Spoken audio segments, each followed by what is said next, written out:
Wow, I've just come off an extraordinary interview with a lady called Lana Hill. She's doing some amazing things in her firm. In the last 12 months, she's achieved so much on her journey to value pricing. And so I was lucky to catch up with her, and I know you're going to love this interview. So let's go over there straight away and let's meet Lana. Lana, it's awesome to have you on the show today. I can't wait to find out more because you're doing some absolutely amazing things within your firm. You've been sharing some great stories on our Facebook group, which I really appreciate. So thank you for inspiring so many people. So I've got a few questions for you, and the first one, Lana, just really to create some context so that people watching this kind of know who you are. Could you just say a little bit about you, your firm, perhaps how big it is, where you're based, how long you've been in business, just those kind of things? Sure. So my name's Lana Hill. I own Hill Bookkeeping and Consulting. We are a virtual bookkeeping firm based right outside of Baltimore, Maryland. We are about to celebrate our 5th year in business. And I started doing virtual bookkeeping as a way to continue to earn income and then stay home with my young family. I have 2 very young children. My sons are 2 and 4. So I have built this business, as a way for me to spend more time with them and also, continue my own interests in helping small businesses grow. Awesome. And I love the fact that you've done it to spend more time with your family. What a great reason to start a business. And I know things are going really well for you right now, but I'm guessing, like many people starting a business, that you've had many challenges along the way. What are some of the biggest challenges that you've had, Lana? Yeah, I've had, you name it, I've been there. I've dealt with clients where, they look like a really great fit up front, and you do the work and then they stiff you on the bill. And that's especially painful when you're, trying to put food on the table for your family. I've had, contracts where I thought that we had properly identified the scope. And on the backside, it ended up turning out that the clients really didn't understand that, no, you hired me to do A, and they were asking me to do B, C, D, E, and F as well. So all of those things had me, start thinking, okay, I have to do something different to make sure that I'm communicating exactly what needs to be done, so that a client's business can actually be successful, right, in a bookkeeping and business consulting space, while also underlying, this is what I recommend that you do. What are the parts that are absolutely essential for a small business owner to be able to run their business and stay in compliance, all those things that are really important. And then here kind of, the extra, the icing on the cake, if you will. So that's been interesting to explore. And in finding value pricing, I found that is kind of a perfect marriage between the two, where we can help identify, hey, clients, this is what you're telling me that is important for you to have. This is what you would like to have. How can we come up with a package that fits your individual business needs? Okay, I think it was interesting hearing your challenges that I can very much relate to that, because I had the same things when I started back in 1996, that I started full of enthusiasm thinking this is going to be easy. I know how to do the work. It's going to be really, really easy. And yet, yeah, things like the scope creep thing, people expecting you to do more than you thought. I would find myself working for free so often. Yeah. The other part that has been particularly frustrating is I found that clients, they tend to perceive bookkeeping almost in like when taxes are due. So here in the United States, tax day is April 15th. So I would find that January 2nd comes around and everyone panics and says, oh my gosh, I haven't had my books done in an entire year. And January to April, I have a huge influx of inquiries, new clients, people who are so excited to get their books all caught up and ready to roll. And then they say, okay, great, taxes are filed. Now let's get books set up for this year. And they go, great, okay, yeah, I'll get back to you on that. And the weather is getting nicer outside, and all of a sudden that rolls into summer vacation, and I don't hear from them, and I don't hear from them, and I don't hear from them. And all of a sudden it's back to September and kids are going back to school, and then it's, oh, we should work on those books. And it was like, yeah, we should. And so then through the fall, we start working on, okay, let's get your books together for tax time. And then I find that it just repeats in this endless cycle. And because this is not a pattern that's unique to any one industry or any one business owner, I'm then finding that January, February, March, I have a lot less time with my family. I'm working extra hours. I'm, putting the kids to bed and then coming back into my office until, midnight, 1:00 in the morning, trying to make sure that all the work gets done. By switching over to a model where clients are paying a fixed monthly, rate, we now have the expectation that your documents are due by this day. Your payment is due by this day. This is when the work will be done for you. And it stretches all that work out over an entire year. So in January, I'm just finishing up, the year's books and putting the finishing touches on it and handing it off to the accountant for them to be able to file taxes. It makes it a lot easier and really a lot calmer process overall. It's a win-win for everyone. Absolutely, yes. And wouldn't life be so much easier if we didn't have clients? They make life pretty tough. But that's why we have a job, right? Absolutely, yeah. In the UK, tax season is 31st of January. And I remember the week leading up to 31st of January was just absolute chaos with people bringing stuff, expecting you to work miracles and get the whole year's worth done in just a few days. Yeah.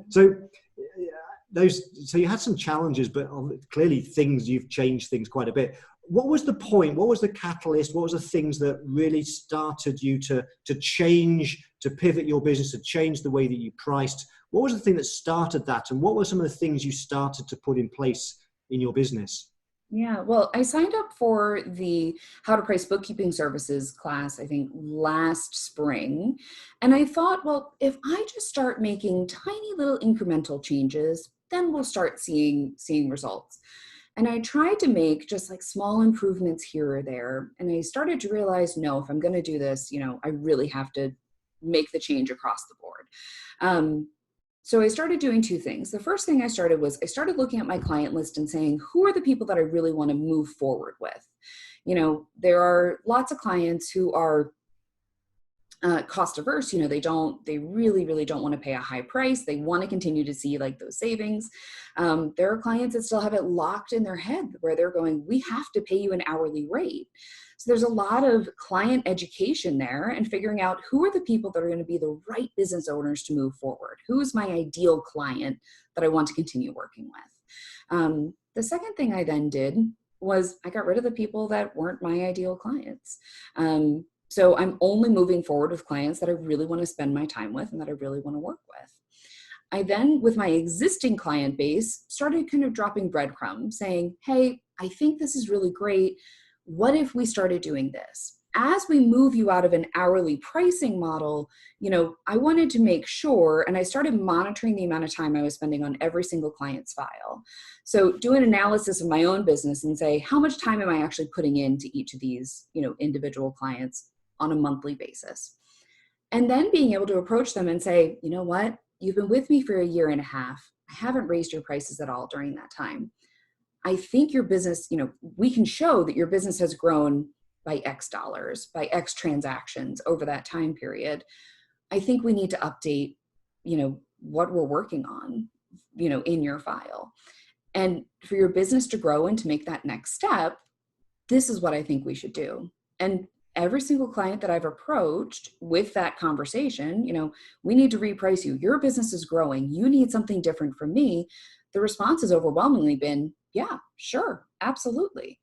And when I come back to them with a renewal contract and say, well, here are the packages that I'm offering right now. Let's talk about these services. This is what you already have, right?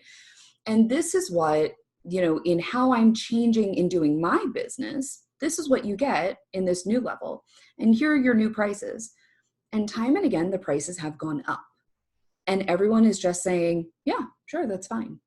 And there's, of course, that tiny little voice in the back of my head that's saying, okay, if they're just saying yes, that means you haven't priced high enough. And at the same time, I feel confident with that because I really want to continue having good service for those good clients, right? And have those in my book. For my new clients that are knocking on my door saying, hey, we need a bookkeeper. What can you do for us? I've rolled out, here are my packages. Here's my fee for cleanup work. I start with a diagnostic review. So I really, paid diagnostic review. I'm looking through their file. I'm vetting them as a client, getting an accurate picture of the scope. And then in my proposal, in every single proposal that I'm doing, I'm getting better and better and better. I'm not closing 90% of the proposals anymore because people are weeding themselves out. The people who are not interested in paying for that higher level of service to have me do the cleanup instead of them doing it and then me checking behind them, right? The people who aren't interested in doing that, they're saying, no, thanks, I'm going to walk away. Totally fine. It's okay if I'm not the right fit for every single business owner, because the people that are signing up are paying me, 50% more than I would have priced before. It's helping me then have higher quality clients. I don't have to have as many clients, and that frees up the amount of time that I can spend on each client. That also frees up my schedule. So if I want to take a Friday off in the summer, if I want to take a Tuesday off in the summer, I can. I can take a Tuesday off in December and have it not be a big deal because my bills are still going to be paid. My firm is still making money. We're at a point now where we're looking not just to hire on, additional employees and not just fill one role, we're looking to fill multiple, because now this is something that we can scale in a much higher level, and to bring on, additional people to do the same thing that we're doing and to provide that same level of service to our clients. I find this extraordinary because you were talking about a journey here that's you've done so much, and yet really it's only 12 months. Yeah. Slightly more than 12 months, 13, 14 months. And there's so many things you've said that I just absolutely love, that you started off just by tweaking things and then realize it's actually a bit more than that. And everything you've then gone to do, I applaud you, and you've taken so many brave steps, ideal clients, all the things that you've done. I want to dive in to find out a few some of the things you've specifically, some of the results you've got. But Absolutely. Before I do that, one other thing that I know people watching is going to think is, I couldn't do that. You said that you started exiting some clients from the business that you didn't feel were right for where you wanted to go. How did you go about doing that? So in order to tell you that, you need to know something else about me. I spent 10 years working in retail and small business banking. And in doing that, I had to welcome any client that walked through my door with a smile, provide, really great customer service. I put up with a lot of abuse from people. I've been yelled at, I've been called names. And so one of the things that I agreed that I put in place for my own firm is I said, you know what, I'm not going to work with any jerks. That also meant that, if someone mistreated anyone on my staff or me, the next thing that's coming for me is a disengagement letter, because I will not put up with that. And so part of that is absolutely, if you're not willing to behave like, a professional adult, bye. That kind of sorts a whole lot of people out right there. And I found that in the last couple of years, right, I was so focused on growing my firm. I can, if I just keep doing the same thing that I'm doing, then I will have more success. I'll have more revenue. Well, that's true, right? But it also meant that the quality of my client went down. These weren't the ideal people that I wanted to work with. So the first thing I looked at was, are these people that I actually care about? Are these people that care about me and my business? Because I want to approach this from a partnership standpoint. So if they're not going to approach it in the same way, that's not really someone that I want to continue working with. So that was the first cut, right? And that made it pretty easy. The second cut came with capacity levels. I had to let an employee go. And so I needed to lighten the workload until I was able to find an adequate replacement. So I got rid of the clients that were then the highest time wasters, right? Low fees, high volume of work. Bye. Unless they were willing to increase it, it didn't make sense for me to keep them on. They went, by the wayside. And then the last wave really came just this, at the beginning of this year, I received an unexpected health diagnosis, and I sent a very honest email out to my clients that said, hey, this is what I'm dealing with. So my availability is going to change while I am dealing with this health issue. I am more than happy to keep you on. I am more than happy to also refer you to another bookkeeper if that's something that you prefer. And I had one client come back and say, yep, send me out. And my other clients rallied around me and dropped off casseroles and took care of me while I was going through all that, and understood that the deadline for their books, everything was going to be pushed out a little bit. And in that same time, I also hired subcontractors and other people to take on the work so that the work was still getting done. It was just my availability had changed. Seeing that was kind of the final, like, okay, now I know that I have my core clients that I really want to continue working with. COVID has provided another round of business closures, simply where I've then been meeting with clients and saying, what are your plans for the business? I haven't seen, activity in your books for months and months and months. Tell me what's going on. And I've had 6 clients who have just said, I think it's time for me to fold up shop. Okay, let me help you exit appropriately. Let me help you tie that up. And really, we've been doing final tie-up work. So in the last 3 months, we've closed out 6 different businesses, but doing it the right way. They have all their documents in order. Everything is, exactly where it needs to be. So I feel confident then knowing that, we've closed out their QuickBooks. They have all the documents they need to file for 2020 taxes, and we're done. And that has freed up an additional amount of time in my schedule where I can then take on higher dollar clients.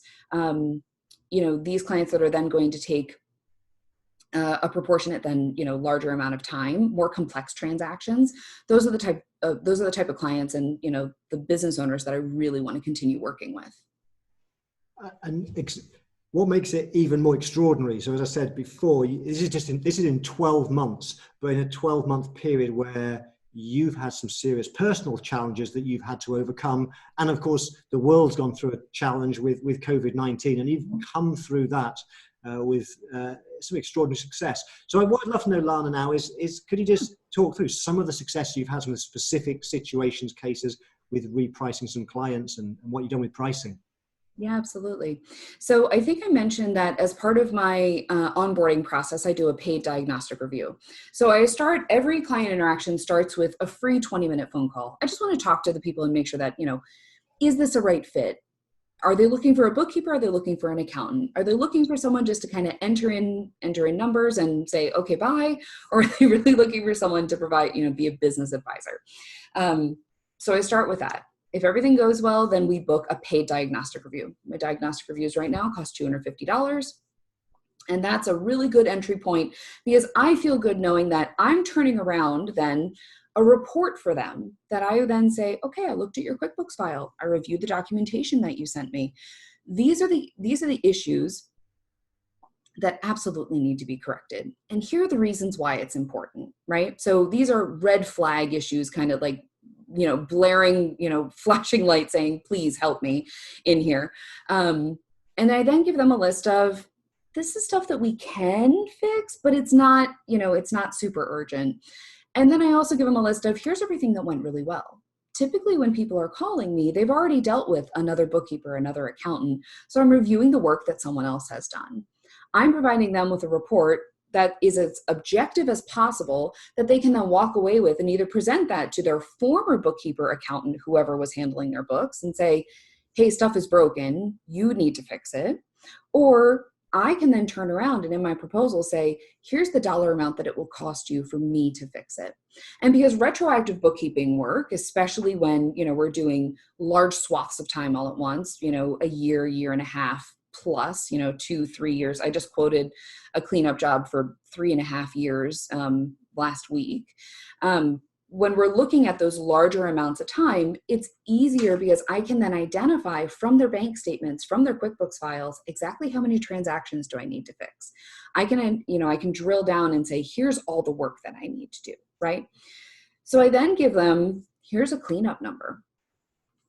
I've also developed my packages so that if you choose the value package, my middle tier, or my premium package, my highest tier, I give you an additional discount on cleanup, because I understand that the added value in my value and my premium packages is the access to me, my business advice as we continue moving through your file.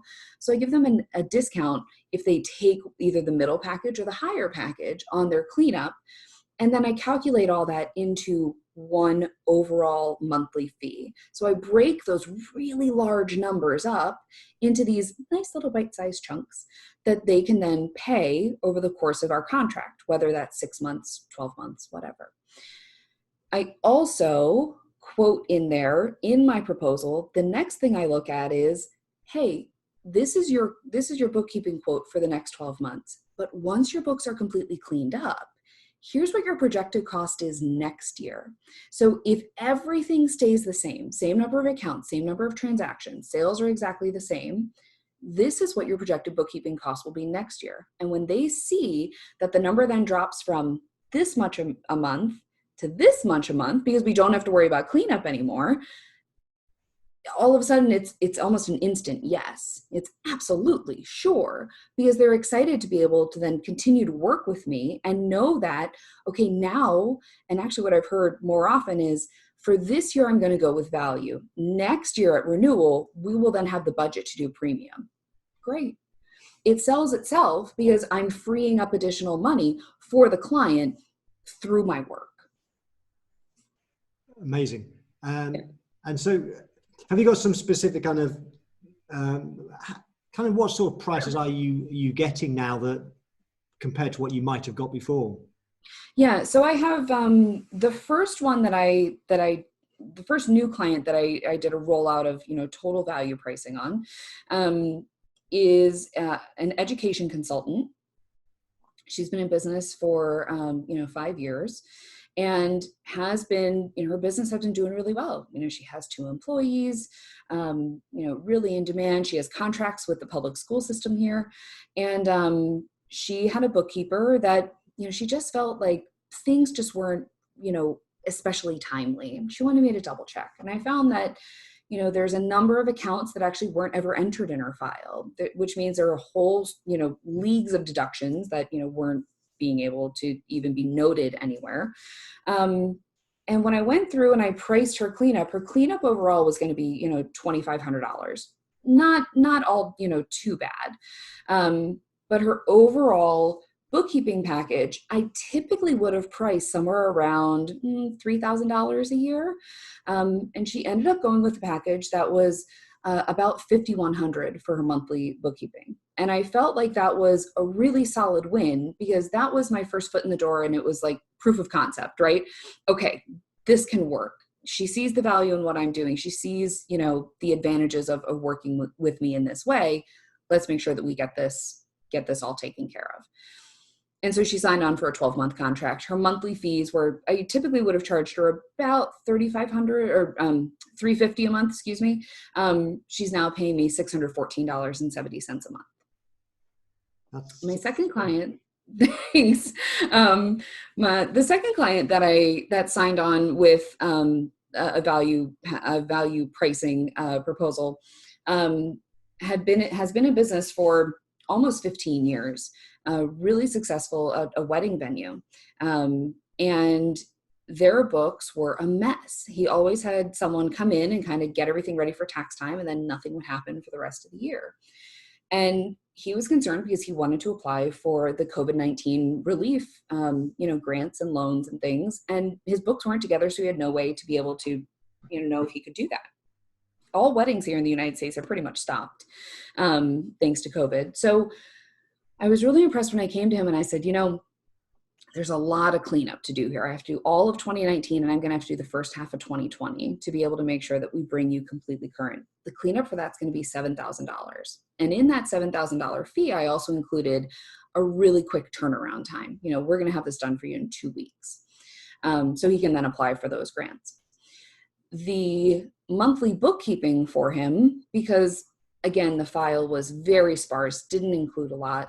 The annual fee was then going to be $8,000 for the value package, $10,000 for the premium. And in speaking with him, I was actually the one who identified, what you are really looking for is for a value package. I'm glad to work with you on a premium basis, but with what you need something really consistent right now. I would put you in the value package. And he said, yeah, send over the contract. It was the fastest yes I've ever gotten. He didn't need to take time. He didn't need to think about it. He just went, yeah, sure. Send it over. I'll sign it. Okay, great. So right now he's currently paying me $1,192 a month.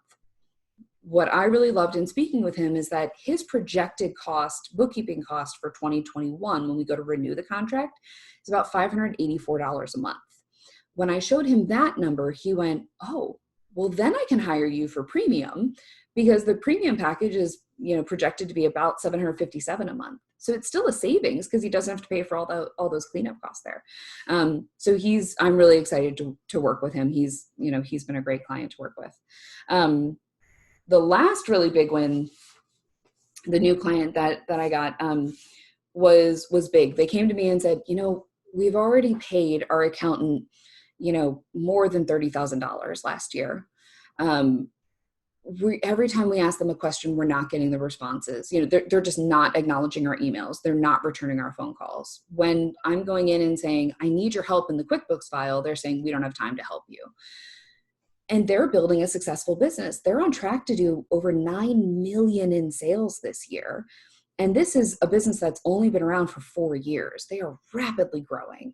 So they need to I know the importance of having really solid financial data so that they can then make educated business decisions. How many people can they hire? How can they expand? How can they make better deals by ordering, more product, upfront, ordering in bulk, right? But their cleanup project is priced at almost $10,000 because there's so much work to do. And in sitting down and hearing what they really needed, they are really looking for a business partner, a business advisor to come in and be able to show them, this is what we're doing in our sales. These are the intricacies in our ordering process. This is the stuff that we need to be conscious of as we're continuing to grow. They told me up front, we absolutely want your premium level package. And I said, okay, great. And the business owner called me and said, I really like a January 1 start, but I can't wait till January to hire you. And I said, okay, so how about we do a 6-month contract and we'll reprice in January? He said, that sounds great. And when I sat down and I worked out the numbers, I was sitting with my assistant that day, and I just kept saying, the monthly bookkeeping is going to be at least $1,500. I don't know if they're going to go for it. And she finally stopped me and said, Lana, they paid their accountant last year more than $30,000 for a file that is riddled with errors and that you are now pricing $10,000 to do cleanup work on. And I said, you're right. And I took another look at it and I examined it from a value add perspective. Their monthly bookkeeping total comes out now to $3,400 a month. The business owner decided to actually pay the entire cleanup in full and the first 3 months of his contract in full. So he paid me $16,000 up front. And the last 3 months we will bill him. It comes out something, when we do all the breakdowns, comes out to about $2,800 a month. When we reprice in January and sign our new contract, his projected monthly spend is just under $2,600 a month. That's the largest client that I have right now. And I'm looking forward to building a really, long and successful partnership with them, because the business owner and I have already spent at this point more than 10 hours together. And I think we've been working together for, less than a month. And by spending all of that time, we're getting to know each other really, really well. And those are all the keys to me being able to have success with a company long term. I want them to be able to identify with me as a business owner. And I also want them to identify with me as, an advocate for them. And being able to then have these signed contracts, not just, I'm going to price you for, this dollar amount for eternity, right? For every month, but having a term contract, right? This is going to be your price for the next 6 months. This is your price for the next 12. This is the projection that I'm putting out there so that you can start planning ahead. I already have more than $44,000 in guaranteed work for 2021. And that helps me to then plan better for my business and knowing, okay, here's the direction that we're heading overall. It sounds like you're firstly, your confidence seems like it's growing, that the way that you have in these pricing conversations, and your mindset's clearly changing in the right direction towards getting away from costs and hours and moving towards thinking about value. And it's no surprise that your results are getting better and better and better all the time. How would you describe what's kind of been the overall impact on you and your business of this kind of a change of approach and doing things different with pricing? Yeah, that's a really great question. I always want my clients to know that they can reach out to me at any time. For me, it's led to not just, I think you identified with increased confidence and peace of mind for me as a business owner. But it's also led me to feel like I can reach out to my clients with anything. I'm now being a bit more proactive with, hey, I want to talk to you about this, because I know that I'm not starting a timer. I'm not worried about, are we tracking how much time we're spending with every single client? I'm tracking more as a, let's just do a, how effective are we being with our time with our clients versus, oh, you got to track that. You got to track that it's for bills. You got to track this. I found that my clients are much more willing to reach out with, really casual emails or, and just say, hey, Lana, can you just take, a glance at this? Sure. Absolutely. Yeah, it's fine. Being able to have that close interaction and that casual interaction tells me that they also feel comfortable sharing their concerns with me. The fact that they're willing to reach out to me to say, hey, how do I do this? I don't want to mess up the books, before they try to do it on their own. And then they're calling me later saying, hey, Lana, I think I broke something. That makes me feel really good.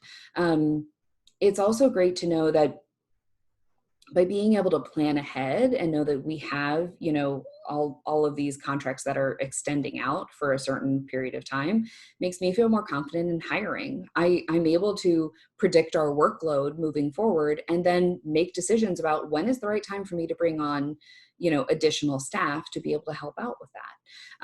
I can then better budget for training time. I can better budget, for all of those things that are important to me as I continue to grow my firm.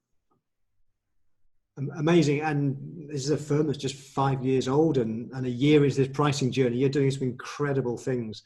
I know that we're nearly at the end of our time together, and I want to honor your precious time. So let's get close to wrapping up. What I'd love to know is just a kind of final question for you is, if you were to share 2, perhaps 3 key tips with people watching this, what would those 3 tips be? So the first thing that I would recommend is plan. You have to spend some time planning out, figuring out what is important to you as a business owner when you are building out your packages, right? So what do you want that to look like? How do you want those interactions? That's what's helped me to build out packages that make me feel really confident so that my clients can pick any one of the level of services, and I know that they're going to be taken care of. So that's the first thing. The second is don't underprice yourself. Anytime that you feel like, and be willing to share that information really openly with clients. I'm also taking your value pricing course right now through 2020. And I've already started telling clients like, hey, I'm going to be rolling out price consulting in 2021. I already have clients lining up for, I want to talk to you about that as soon as you're ready. Can we do it now? I'm like, oh, not yet, but soon. So start planning ahead. Talk to your current clients about what's important to them. I had a really open conversation with one of my clients that simply said, hey, can I get your opinion on this? Just give me some feedback on it and tell me, would this be the right fit for you and your business? And she was able to say, I think that sounds great. Here are the things that I would change. Here are the things that I would want to have included in that if I'm going to be paying this higher dollar amount. You have to have some clients that, you work with on that level to be able to then, to really grow your business in the right way. And the third thing is don't waste your time on clients that you already know aren't going to be, a good fit. I took on one free consult simply to be able to run a practice value pricing on them. I knew they weren't going to sign. I knew they weren't going to be the right fit.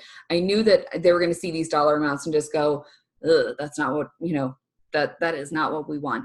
But I wanted to at least get, the muscle memory working of, this is what it looks like to build a proposal. These are the things that I want to include next time. I'm still, every single time I now write up a proposal, I'm finding something that I can change, tweak, make better.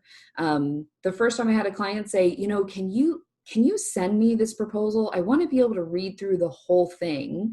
It made me think, okay, I have to put this into a PDF. I wanted to make sure that now there's the bio of my firm is included at the end of that, so that they know exactly what they're getting when they sign up for working with my firm.